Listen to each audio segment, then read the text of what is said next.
what's the top story here from here on out now? That Brady's signed and he's moved on. We're going to get the schedule on Thursday. Is it in fact none other than Baker Mayfield? I guess so. I mean, Debo's still lingering out there too, but it sure seems like the 49ers are as interested in making sure that doesn't, that Debo winds up coming back somehow. But I'd say Baker's still, Baker's still, the thing about that is the Browns are going to have to get out of their own way with that one.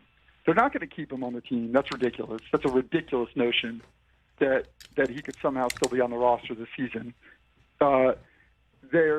I understand they owe him $19 million guaranteed no matter what, but if a team is going to make a trade for him, they're not paying that $19 million. The Browns have to pay for most of it. And until their number comes down, they're not going to make that deal. So, I guess they see no rush, no urgency, especially now that the draft is over. But that's still got to be the next shoe to drop. The idea that Baker is on your roster after all of this at the start of the season is just a ludicrous concept. Certainly with the concept that the Browns might have that, let's just say somebody gets hurt and now there'll be a market for Baker. Really? There's no guarantee that that if somebody gets hurt, the coach wouldn't prefer Jimmy G over Baker. Like that's not even a foolproof plan that you're banking on. I guess the mindset of the Browns is, even though it's not a foolproof plan, it's better than just releasing him outright.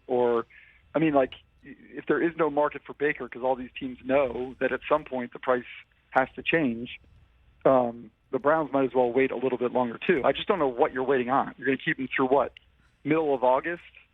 And then, like you said, some team has an injury, so they go get Baker. I guess that's where we're at. It's kind of exhausting, isn't it?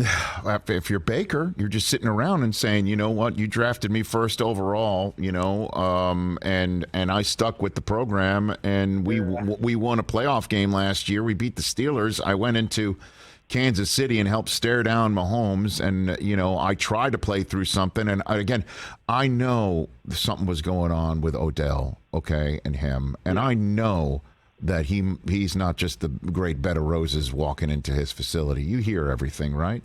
But still, I mean, at some point, you got to cut bait. At some point, Yeah, you do. And look, and I think that goes for Baker too. And I'm not putting words in his mouth, and I don't know what his mentality is, but he's got to do the same thing at some point. It sucks. It's a brutal, crappy position that he's been placed in. But he also is going to have to find a way to sort of get over that resentment so he can move forward with his career too. I mean, it's a bad breakup. You can't carry that baggage with you to the next one. Nobody wants that, you know what I mean? Hey, you watched all the way to the end. Thanks for that. Watch more right here.